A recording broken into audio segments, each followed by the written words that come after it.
I mix what I like, what I like, what I like, what I like, what I like.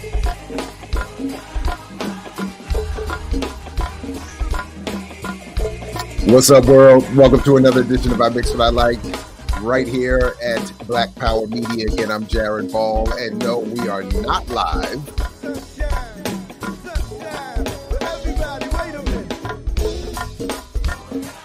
But I still want you to come on in, invite a friend to join you, and get some of this good boom bap breakfast. As I am currently out of town, and we'll be back on Monday with some fresh stories to tell. And the following week with Gucci and Diallo and the rest of the crew. But just holding it down for my part of the week. Basically giving you remixes an excuse to gather. And as you can see, we're going to be talking about museums today. The original plan is to go through our living date with my man, Dr. Ty Stephen Burrows. We couldn't make happen, beginning initially with C-SPAN copyright issue. By the way. So he and I are going to reconvene another time to do some other things. So I do apologize. We apologize. But in preparation for the recent discussion that I had with Dr. Johanna Fernandez, and Mama Julia Wright about Mumia's papers going to Brown University. In advance of that, I had thought about, in trying to lay out my criticism of that, going to one of my favorite essays, which is ultimately about museums and cultural memory and national identity. But I decided to leave that. I didn't think it was appropriate to try to work in that argument, that analysis. It's still, something that I'm still working with for all these years. But so I thought for today we would go back into that, and I would share that essay with you all and share, basically how it still kind of informs my approach, largely that is, and speaks to even what I'm doing with my hip hop class. So anyway, we'll deal with that. I look forward to checking out your comments and criticism later on. And again, just happy to provide the remixes from the gather here this morning. Still endeavoring to catch up to Emma. Everybody, wait a minute. That was classic from the other day. Anyway, so make sure, just in advance of moving forward, please do make sure that you are continuing to support our fundraiser to the extent you can. Shout out to Vibe, man.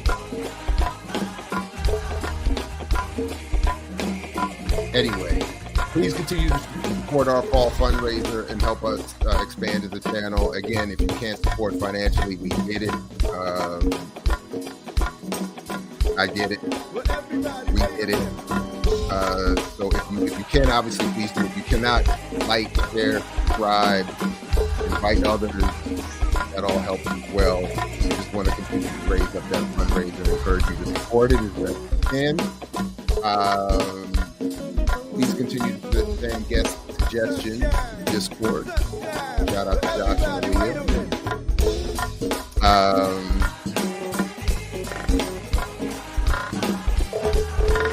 And you're welcome, because I know this groove helps a little bit, just a little bit in the morning, if not more than a little bit. But anyway.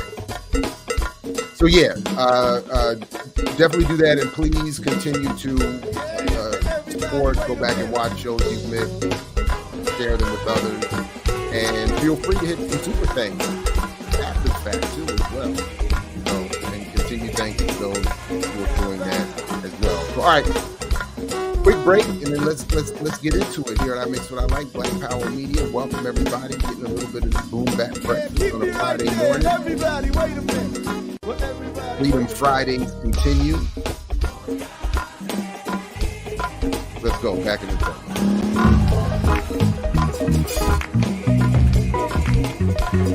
Let me show these suckers how to ball out here. Oh man, let's get this together here. Oh, layup. Oh no. Shot. Oh, three. Oh, it's like Brick City out here. Mid-range. Oh my goodness, I can't buy a bucket out here. I missed the whole damn basket. Oh my goodness. What's going on, man? My game is looking trash. Oh, here we go. Black Power Media shirt. Now we cooking. Tree. I'm taking on three of y'all with these right here. Between the legs. Oh my goodness. Behind the back. Layup. Oh, did he just do a reverse? He is in beast mode out here. I ain't got to look. It's falling. Oh my goodness. This guy is going 3, 2, 1. Kobe. Nice. Black Power Media, baby. Nice. Empower yourself. Go get you some of that Black Power Media again. Right here, blackpowermedia.org. Yeah.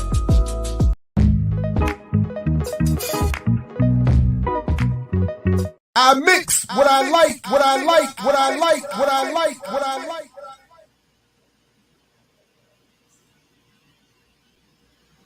All right. Welcome back, everybody. Okay. So let's get into this a little bit.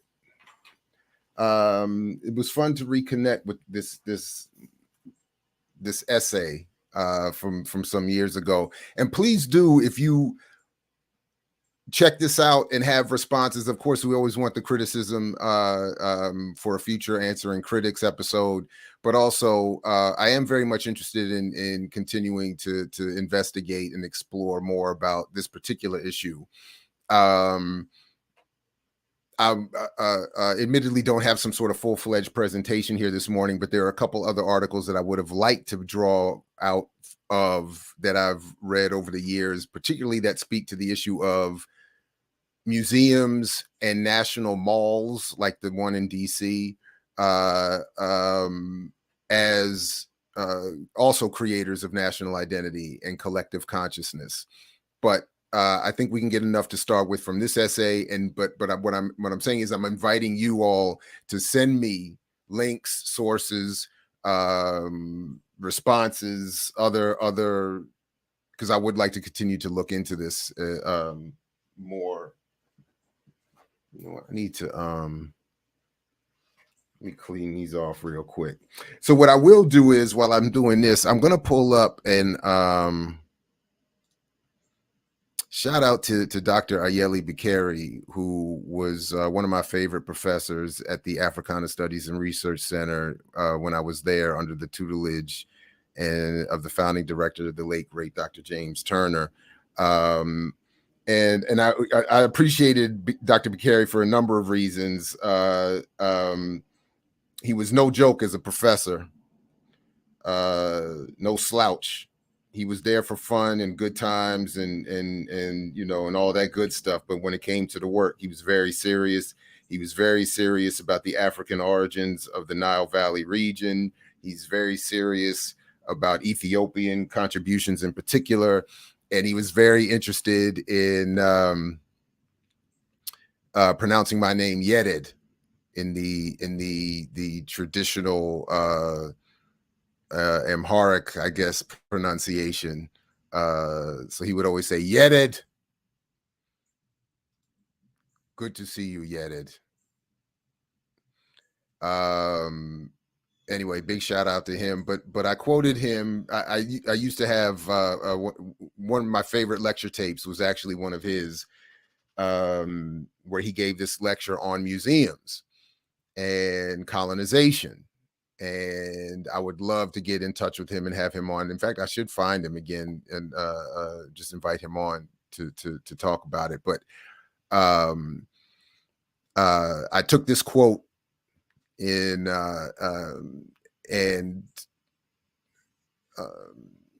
as an what's the word I'm looking for? Epigraph, I think. To sort of situate again, you know, what how I tend to think of it. And it says here, it is one of the great ironies of history that our people were stripped of their material cultural identities when they were shipped to the plantations of the Americas to be placed in no place, while the stripped cultural artifacts were taken to Europe to be housed perhaps in the most elegantly built palaces, museums, basilicas, and university halls. I love that. And he went on to say that in that lecture that, you know, any Western empire, former, past, present, whatever, current, whatever, has in their city centers museums specifically that house African art exhibits. And he makes the point that it's like a measurement of one's imperialism. The better your African art collection, the better your empire. And I love that line about Africans being taken to the Americas to be placed in no place. Placed in no place, while the stripped cultural artifacts were taken to Europe to be housed perhaps in the most elegantly built palaces, museums, basilicas. So this is where I started. Really, I think with him in this lecture, I could probably trace from my own intellectual development that this is where I at least started the path of this conclusion that I've reached now, that museum, given the context, again, just like my argument around hip hop, and this is the point I'm making in the class, that it's always given the context. In some vacuum, Black-white interaction could be judged differently, perhaps. But in the context of enslavement and colonization that is still ongoing, as I and others are arguing, that this is not some past event. It is still ongoing. Over recent shows, we're constantly going over the statistics. We're constantly having discussions about reports and data, including recently with Diedrich Muhammad and the National Bureau of Economic Research, showing that with that paper that said that even if you could somehow account for the variables of racism and racist practice against Black people holding them back materially, even if you could somehow count for those variables and get just given the starting point of capital and wealth post enslavement or the official end of enslavement. The best you could hope for is getting the discrepancy between black and white down to 3 times, in terms of, whites having 3 times the wealth. That's the best you could hope for, just given the starting point. So add all of those histories, of course, of Jim and Jane Crow, et cetera, and so forth. I think the best it got to was 6 times. And the only time there was a quick and drastic change in the difference between white and black in terms of wealth was immediately after the end of traditional enslavement. In other words, because it was starting from -0, there was a quick catch up, relatively speaking, that got us to the point where it's still wildly unequal, permanently. So again, in this context, and by the way, that would have been that was one of the things that was one of the points that we were going to talk about with Dr. Burroughs regarding the debate between Foner and Bennett, was a point that Professor William Strickland raised on the panel, which was that something to the effect that what was really at discussion is the meaning of America. I think did I erase the note? Can I get it back real quick? In fact, Strickland said, if speaking of Thomas Jefferson, if Jefferson is wrong, then America is wrong. And that was one of the points that was sort of the subtext of the debate, that if Lincoln can be contextualized more accurately, as Bennett was arguing, that what is at play here is an assault on national collective consciousness, memory, the myth of origin, and that is what is disturbing and why there's so much resistance historically and still, regarding Lincoln and other national mythologies in defending them. This was the point of my favorite book of Sigmund Freud. In fact, the only of his books of his that I've read is Moses and Monotheism. And his whole point is he wanted to investigate the psychological disturbance to Jews whose national myth of origin would be permanently ruined were they to discover, as he had and refused to acknowledge for many, many years, that the origins of Judaism and Christianity are African, and that Moses was an African. And Moses, being such a prominent figure in Jewish history and Jewish folklore and tradition, were it to be discovered that he was an African, then it would just obliterate everything. So that's and of course that's one thing if you're just talking about a group of people looking to retain national consciousness and memory, etc. It's another thing in the context of colonial hostility and oppression. So when it, as is the case here, when we're talking about, as this essay I'm going to introduce in a moment talks about, a comparison between Black people here and Africans in South Africa, and 2 museums constructed. The context is primary and requires, I think, and as they bring out, some sort of recognition of discussion of, well, what does it mean then if, as I'm framing it, in the context of ongoing oppression and exploitation, you start constructing museums commemorating the people who have been or are being conquered and colonized. So this is why I'm saying that the Beccari quote here in that lecture was essential for, in terms of what I consider to be evolution and growth in this area, in analytically and in interpreting these museums as being hostile or components in the process of the ongoing oppression of the very people said to be being commemorated.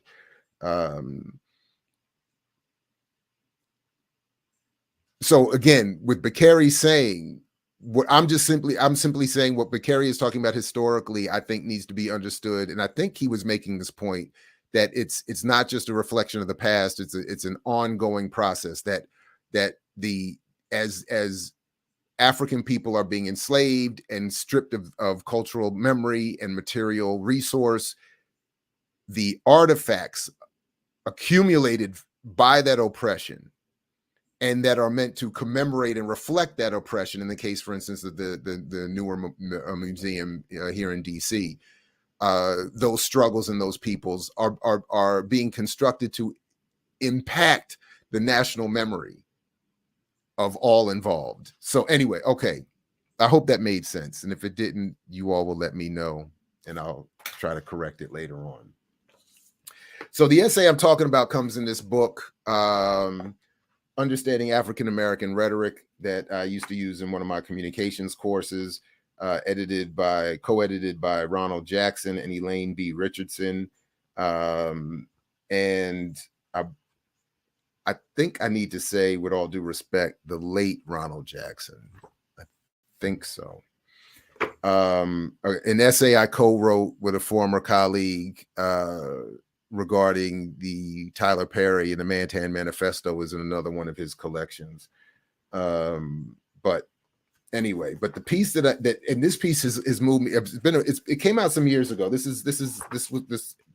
book itself was published, let's see, in 2003. So it's about 20 years old. But the essay that I'm speaking about specifically is co-authored by Deborah Atwater and Sandra Herndon. The use of public space as cultural communicator, how museums reconstruct and reconnect cultural memory. All right, the use of public space as cultural communicator, how museums reconstruct and reconnect cultural memory. All right. So that's what I'll be reading excerpts from, just a little bit. Not going to read the whole thing, and it's not a long piece, but it's to me it's deeply thought-provoking. And essentially, so what they did was these two scholars both visited and wrote about their experiences and comparatively of the National Civil Rights Museum in Memphis, Tennessee, and the Museum Africa in Johannesburg, South Africa. Okay. So this was obviously written before the newer museum was published. And I don't mean to suggest that my biased interpretation of these authors is their interpretation. So I don't mean to project that to them. So that's the context of what of this essay here. And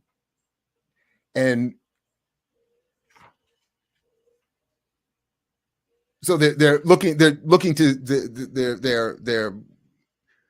raising questions of what is the function of a museum generally, and what role does public memory, official culture, play? And then I think for our purposes, there's other uses we can make. So one of the things that they talk about is that what they call public memory can be divided into two cultures, official and vernacular. Official culture, they say, is communicated by and on behalf of the nation state and seeks through its sponsorship to retain loyalty, to keep itself perpetual, and to stress virtue and unity. So that is, you have, again, public memory. And in fact, you know what? Wait a second. I just found something new. Hold on a second. Oh, my bad. I definitely should have had this. Oh, why did I not have this? I found something new that geeked out on the other day, and whoever had that comment a few weeks ago criticizing me for these distractions, this is for you. Remember those beer commercials? This bud's for you. This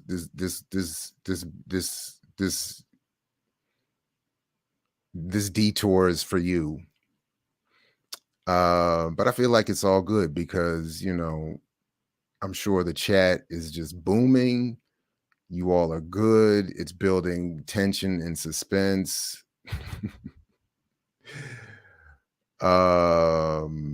Here we go. There we go. Oh, nice. Let's do this. Let's do this. Let me removes all from the, okay, let's do this. Boom. Let's have some fun with the whiteboard. So you get, so what they're saying here is you get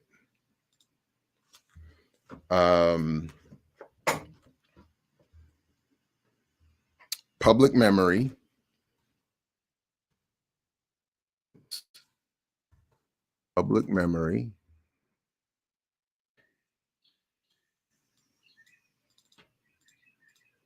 that, no, we don't need it to do that.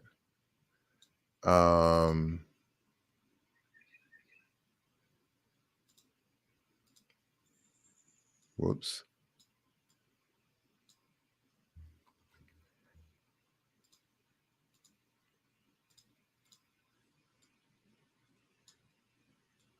There we go.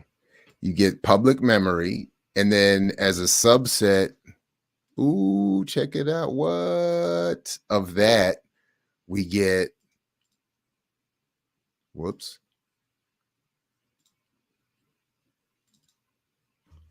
We get official culture. I'll just leave that there. I'm not going to try to fix that. I'll be here all morning. Official culture, and then, as we'll get to in a second, you get vernacular culture. Vernacular culture. Oh, this is so dope. That's so dope. Right? So an official culture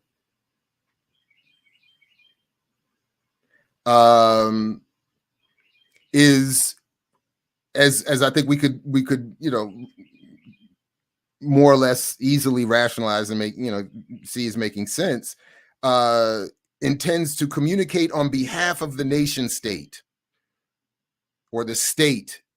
And I like the, you know, the other day when we had Two Black on and his definition or the definition he was using of the state, that is not just the government, I'm paraphrasing here, but all forms of institutional, mechanized, organized power.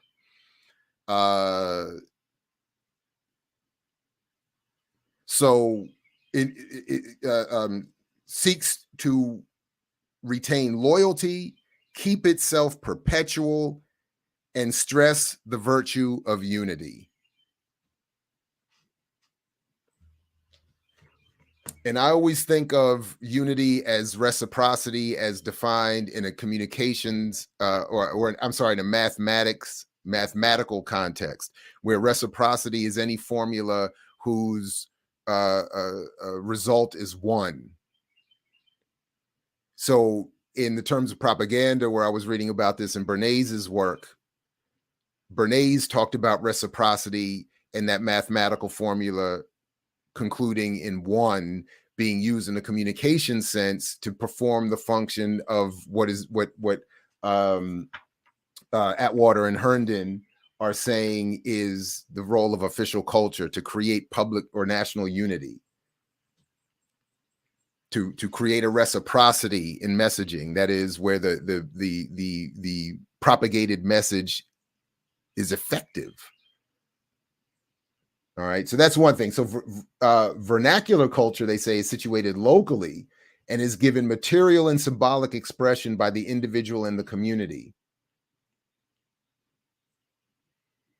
Vernacular culture seeks its end in change and is much more ambivalent about the meaning of its past. Vernacular culture speaks of rights, the secular, the here and now, and the intersection of these two cultures lie in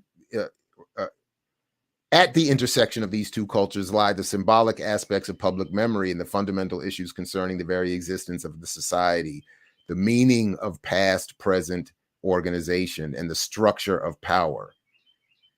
For example, in their analysis of Vietnam Veterans Memorial, Blair, Jepson, and Pucci demonstrate the multiple stories and multiple layers of meaning evoked by a public commemorative monument. Now, I've never read that article they reference, but I would love for the authors here to have said a little bit more about what they mean there, because I mean, I could speculate. They don't say any more about it here, but you know, because if you've been to the Vietnam Memorial, it's pretty powerful to see walls that start at least far taller than I am at 6'2", with all the names of the people, of the Americans that is killed. They wouldn't have a wall big enough for all the Vietnamese they killed. It is pretty powerful. And I could see how if you're a vet, it would convey something. If you are a patriot, it might convey something. If you're a critic of the war, it conveys something. Because even as a critic, it's powerful in supporting your criticism. So I could see what they mean when they're saying, you know, I guess I could see, you know, multiple stories, multiple layers, et cetera, and so forth. But anyway, but so in other words, there's this official culture that competes against the vernacular culture, and creates, I guess, what the authors here are saying is the multiple stories and multiple layers. I, of course, in my argument about propaganda, I'm always interested in the intent of the propaganda, and what power is intending to do. And I'm less interested in the debate around how effective it is, because I know people get personal defense, you know, take it personal, get defensive, and then it distracts, I think, from what I think is more important. It doesn't matter to me as much as how effective the propaganda is, and I happen to think it's wildly effective, and people are in denial about how effective it is. The Woman King. And I'm more interested in what is the intent. And that's what I also think in terms of The Woman King and other films like it that causes so much confusion. People are resistant to or diminish the intent, and they look for the good, or they want to see the good, and lose sight of the intent. And that's my point. When you like it, you should be even more critical of it. It should make you more angry. Like, how dare you produce something that I like in this context? When everybody's free and equal and the world is changed and safe and happy and everybody has and then we could say, okay, it's just no. In this context, no. Anyway, all right.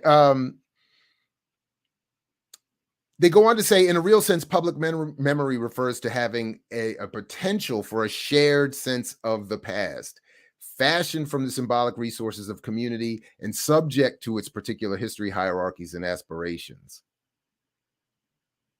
Remembering the past for African Americans becomes important if we as a nation are to reconcile, and I think when they say we as a nation, they mean the United States. They don't really mean Black as a nation. I think anyway, if we as a nation are to reconcile and reconnect with our collective American public memory.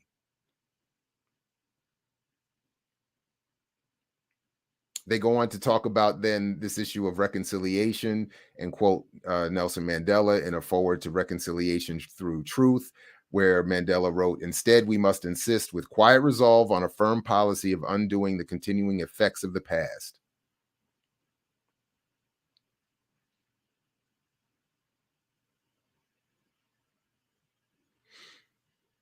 And I think what they're pointing out is that we have to move beyond symbolism. We have to and again, we don't have to rekindle in this moment the ongoing disagreements around Mandela. But that's, I think, the point of the point here that I would want to make out of that is that is sort of what is at issue here: the competition between symbol and material change. So, and again, thanks for the museum. Where's the land? Would be my question. All right, so then they go on and quote a couple of other co-authors who in another some other scholars who say, in talking about this importance of shared memory, and again, what the argument is that official culture looks to create. Well, that actually, that's my what these authors are saying is that museums, just generally speaking, from whatever perspective anyone is coming to them, do have a role in developing shared memory, collective understandings of the past, which, again, in this context, I'm arguing can be dangerous if the collective understanding is that, for instance, we were historically oppressed and now we're all free and equal, and therefore can go to these museums and commemorate that struggle and us overcoming it. I'm not moved by that. It was very hard for me, for instance, to visit. And I don't pretend to be some deeply engaged actor involved in the struggle for indigenous rights and sovereignty. But that DC museum, I haven't even been to the newer one for Black folks, and I'm on my own private boycott of it, to be honest. That's and in part of what I'm talking about here is why. But many years ago, I think for a class, I forgot why I was there, but I did go. Maybe did I take my children when they were young? I can't remember, but I know it was before this newer museum for African American history was constructed. But the Indigenous Museum went there, and I couldn't help but feel a sense of fury, frustration, disingenuous. Like how could you construct this beautiful place with wildly expensive food, by the way, at the cafeteria, and Indigenous people don't have? I mean, look at the conditions of the people, never mind the Leonard Peltier and stuff like that, like who's not, I don't believe is even mentioned. They might have said something about the American Indian movement, but I'm sure Peltier wasn't mentioned. But so my point is, what are we doing here? What am I doing here? I felt like I'm further disrespecting those people. And there's like I feel, and that's how I feel about the Black. Don't go commemorate. You know what I mean? Like, don't go to it's. I don't find it commemorating my Black past and people when that anybody would be going to see this museum, given the current conditions of those people. Like, I'm like, what are we talking about? Don't go to the museum, go free somebody.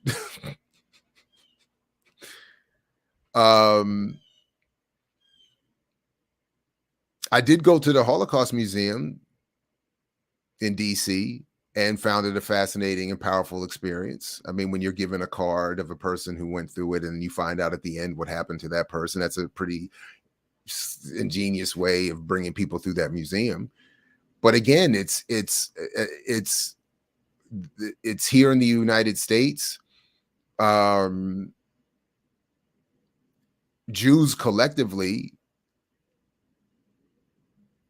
it depends who you talk to. I feel like I don't know what Finkelstein says about that museum in particular, but I'm kind of Finkelstein on this. Like, the whole reparations thing was nonsense. The bougie Jews are benefiting from all this, the Holocaust industry and all that. That's kind of how I felt about that too.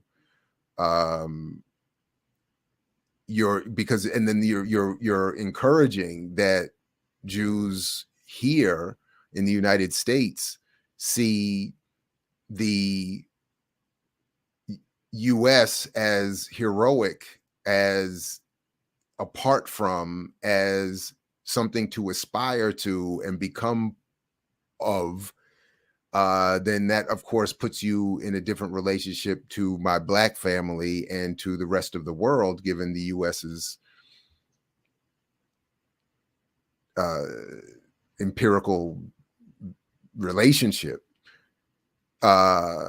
So it's like it's doing the same thing. It's encouraging. Now, in there, they did have a section in there that talks about how President Roosevelt, the superhero, sent back a boatload of Jews who had escaped the Nazis and sent them back to the death camps.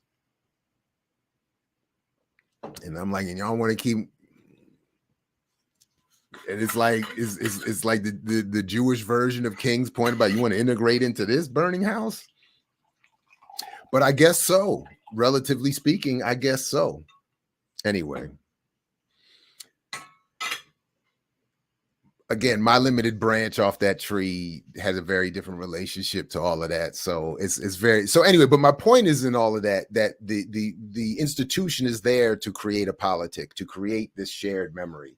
So when they write here that this talk of shared memory must not be misunderstood or mystified, it is not the creation of a post-apartheid era or a stifling homogenous nationhood or new fatherland. The process of forging a collective memory is a flaring up of debate. It is the creation of a public atmosphere in which the seemingly unimportant memories and annals of the past achieve new public importance.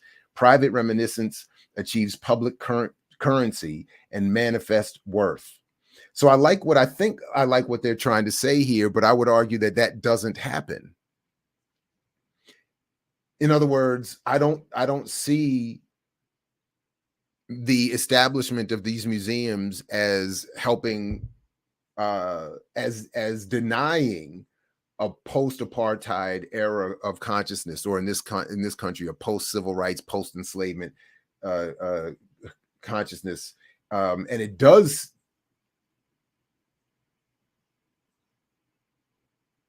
It is not a creation of post-apartheid era or a stifling homogenous nationhood.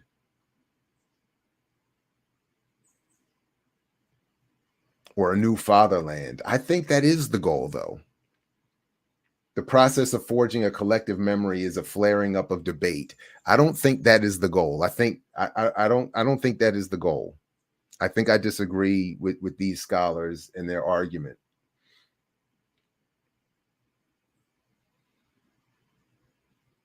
I think these museums, the monuments to King and all that, are here to suppress debate, to suppress the flaring up of debate, and they do encourage, to the extent possible, a stifling homogenous nationhood where everyone says we and us and our. And it is meant to create a post-apartheid feeling. And I think here, I certainly feel like these museums are meant to create a post idea of the world. The authors then go on to reference Gramsci. In any culture, museums are both significant arbiters of public memory and the spaces in which that memory is interpreted. In the best case scenario, museum experiences may even be liberating. I certainly hear that with people, from people with whom I disagree, that museums, and I would argue the same thing with media. I just saw, somebody who I've invited on, by the way, who I deeply respect, just wrote another praise song review on Facebook about the Woman King, and I've heard many people come back from the African American Museum and seeing the King monument and whatnot, and have spoken glowingly about the impact. Again, I don't agree, and I don't agree that it may be liberating, but but then they go on to say, thus we come to the purposes of this essay. In it, we discuss the role of museums in communicating culture with the potential to reach a broad cross-section of each society and thereby wield significant influence on the meanings generated on the subject of race. The formation of cultural memory and its impact on the history of two countries. Race and its role in the public forum of the two museums mentioned at the outset is examined precisely because the relationship between public space and race in the history of the two nations involved is both implicit and profound. By the way, I also like, again, that they, in a very soda Pan-African way, compare the experiences of Black people here and Black South Africans in South Africa, as many have done over time. Noting the similarities and differences, and in this case, noting the attempt of the white state to, as I'm paraphrasing, suppress certain memories or rebrand certain memories, reform them to create a false national consciousness and create shared memory. And in this case, I'm saying the shared memory doesn't mean slavery didn't happen or that slavery was good, but the shared memory is that we started up, our bad, whoops, rough start for valiant reasons, but rough start. We're jumping over, we're moving on, we're,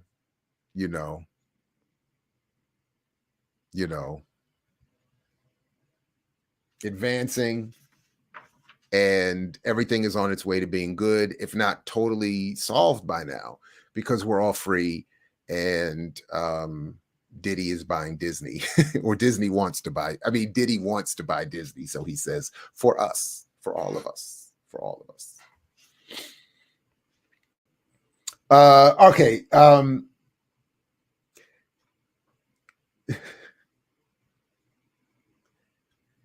They have this interesting little section here about where they make reference for, within all cultures, various versions of the past can and do exist simultaneously.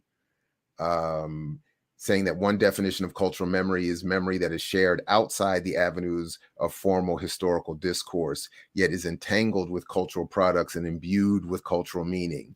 I definitely get that. And as I would interpret that for the context of this discussion, I think that they're, even in terms of whether we're talking about hip hop, when we see when a certain song is referenced, or a certain time or era or moment is referenced, it is meant to, it does sort of reflect on various versions of the past that do exist simultaneously within different communities, but also can be held up as sort of a cultural product imbued with cultural meaning, so that, in other words, you just, you show a picture of a cassette or a boombox, and it just carries with it all kinds of meaning that doesn't need to be expressed, doesn't need to be written down, doesn't have a dictionary definition for it. It's just there. And at the same time, there can be multiple meanings of this existing simultaneously. So, somebody might see a boombox and have this, like I do, this sort of happy memory, whatever. And then somebody else might see it and be like, oh, that was a, reflection of a time when hip hop was rising and I hated it. And Black people were just loud, and it makes me uncomfortable. It reminds me of Black people being louder, and it makes me uncomfortable. But as they say, and to the point of Bakari's quote at the beginning, inevitably, these collections are the resources upon which we build our interpretations of the past. So they say here, but more importantly, they say that Black museums have served as the principal repositories of the memory of the individuals, families, and communities. Black museums continue to be an outlet for the mythopoetic narratives of the special destiny of African Americans.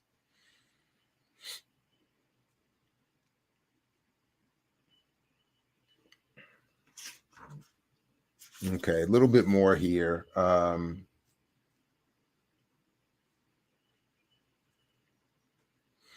They have a section, Communication, Public Space, and Race.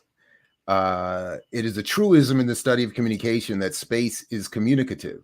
That is, it evokes meaning. According to Weissman, there is a striking parallel between space and language. Space, like language, is socially constructed, and the syntax of language, the spatial arrangements of our buildings and communities, reflect and reinforce the nature of gender, race, and class relations in society.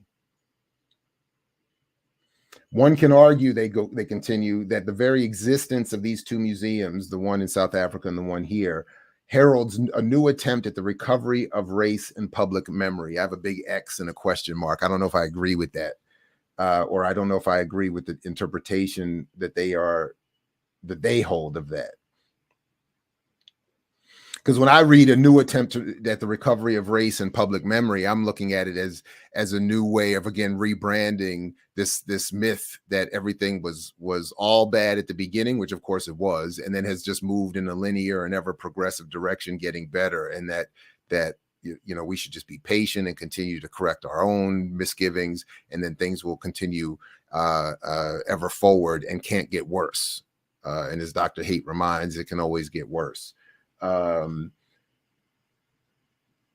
At the same time, they continue, it may be that things are not exactly as they seem. That is perceived change in racial arrangements may give rise to an illusion of influence or power in racial, as yet insufficiently realized, that does not comport well with the aspirations and goals of those previously oppressed. So when I read lines like that, the first thing honestly I always think of is these are the ways talented scholars protect their careers in academia. Whereas I would make a line like that the central thesis and go in for them, and this is not necessarily a critique, it's just an observation. For them, it is something to be considered in context or in comparison with other potential interpretations. So it's not, I just think, because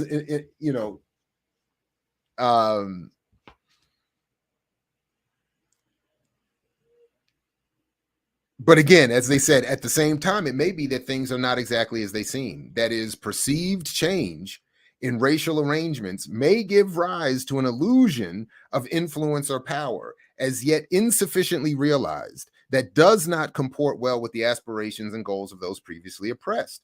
Few would argue that Black people have achieved full equality with white people in all aspects of society in either of these two societies, South Africa or the United States.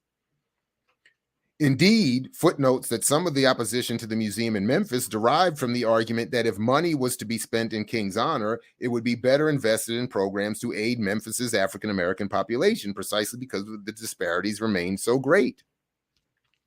So even in 1997, there was publishable, documented concern raised by the community saying, okay, we appreciate the museum. And the museum in Memphis is cool. And they even have a whole section that openly welcomes a substantive, recognition of some sort of the state's involvement in the assassination of King.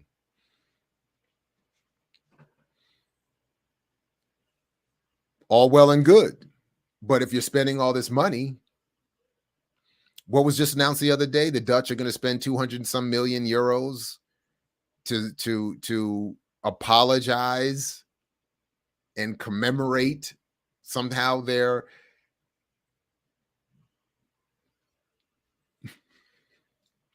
by the way, can I pull this up real quick? Speaking of that, so the Dutch want to spend how many millions, hundreds of millions to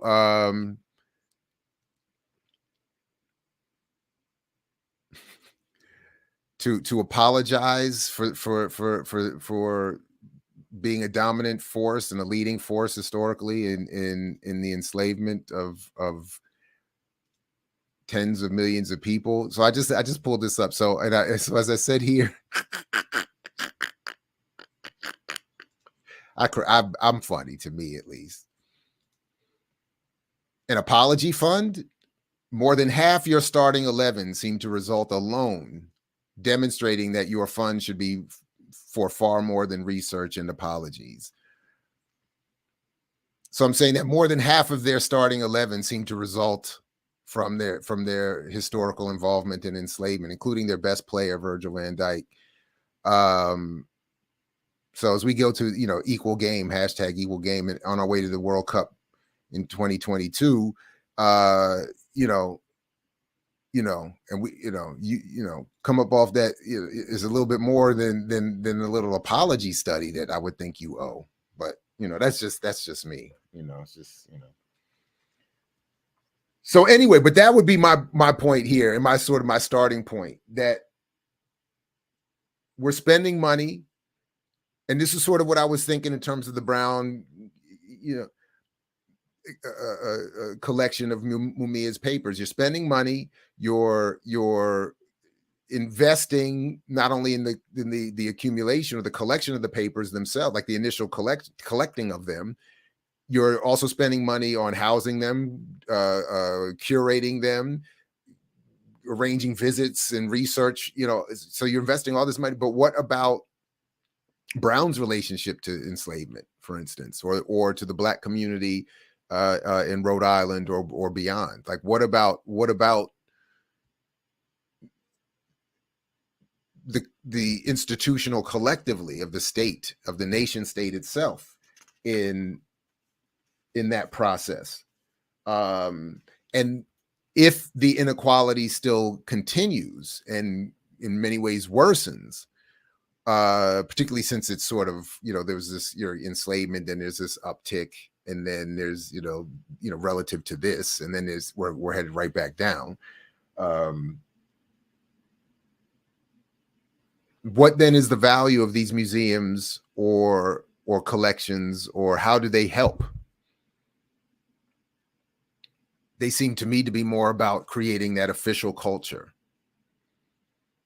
that apologizes for the state, creates unity or reciprocity in communicating, in messaging, reciprocity in messaging, whereas that the intent of the propaganda works.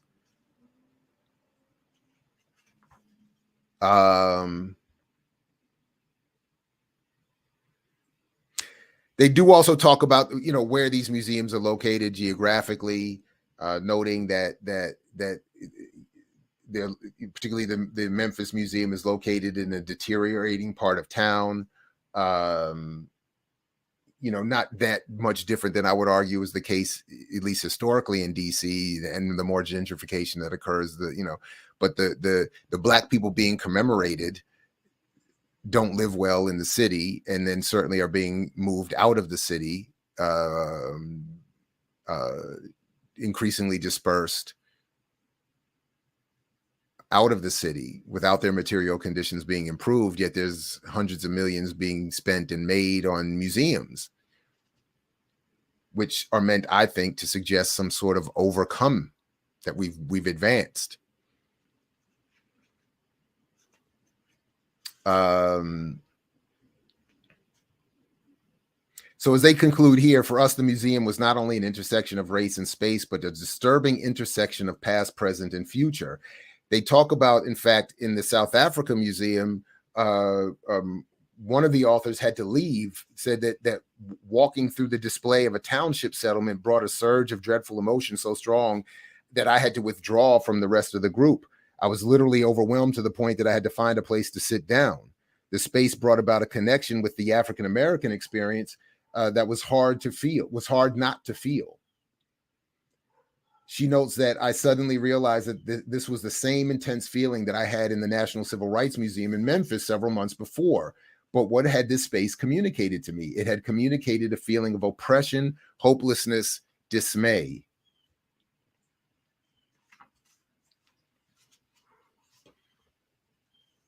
I certainly resonate with that when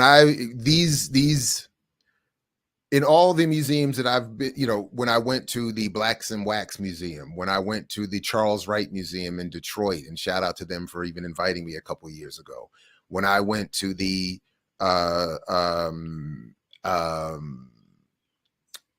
Indigenous Native American Museum, when I went to the Holocaust Museum, when I, for a variety of, for not always the same reason, but in ultimately the same way, I guess, my conclusions were much the same. There was a sense of trauma and oppression, dismay, given what I think the impact on today and the audiences actually is or intends to be, is really mostly my point, that I think that these institutions exist intending to create official nation state culture, a unified memory, false myths of origin that ultimately outweigh individual or small group, I guess, radical intervention. In other words, some people will go to the Brown Mumia collection and be moved and do good research and do something productive and thoughtful, maybe become radicalized. But do I think that the papers being at Brown is going to add to our collective radical memory or organization in contemporary organization? No. Will there be some mass, the museum in DC? I mean, the King Monument that I have seen in DC, I thought was terribly disturbing, specifically that I think it had one quote from him post 1966. So you don't hear any of the radical King, obviously, including his own statements to the fact that he said specifically, he said, I don't want a monument. I want my people to be free, paraphrasing. So, I mean, there's been no revolution as a result. Obviously, people don't go there and become revolutionized. They adopt, consciously or not, I think, a version of the official culture, that this is a net positive, much like some of my friends, comrades, colleagues, peers are saying about the Woman King or Black Panther or Judas and the Black Messiah, that we can do good with it. We can make good use of it. It will have a positive impact. It's an advance. It's better than, what used to be. Of course it is. It's more sophisticated. They've been studying this form of manipulation for a long time.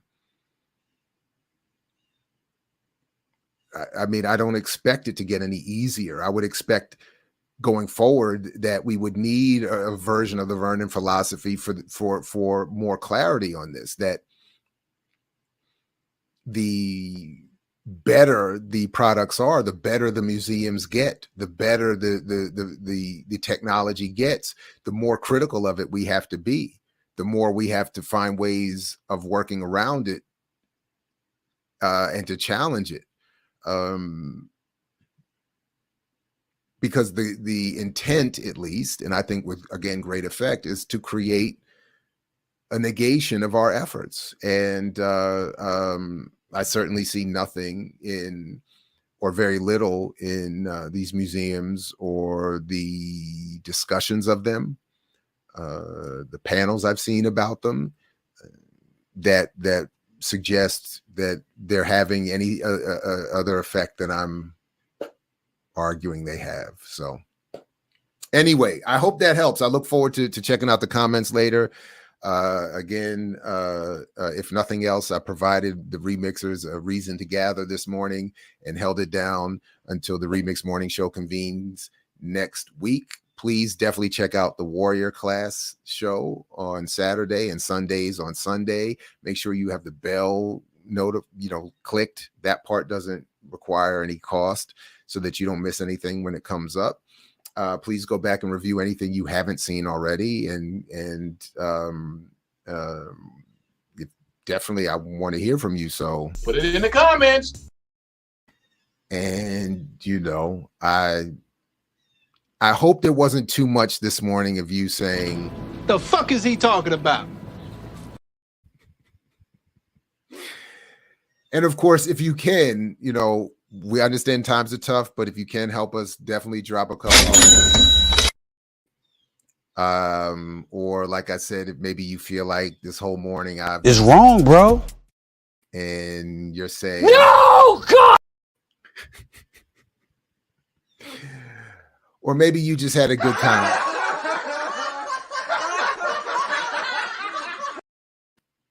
You know what I'm saying? Maybe you just had a good time, and I'm glad for that as well. Anyway, definitely support the channel in any way you can. Like, share, subscribe, Patreon, join the channel, subscribe to the channel, get the good merch, all those good things. I'll be back on Monday with much more. I mix what I like, and of course, followed up with the rest of the week of the Remix Morning Show. Have a great weekend, everybody. And yeah, enjoy yourself. Like Fred Hampton used to say, peace. Only if you're willing to fight for it. Catch you next time here at I Mix What I Like. I mix what I like, what I like, what I like, what I like.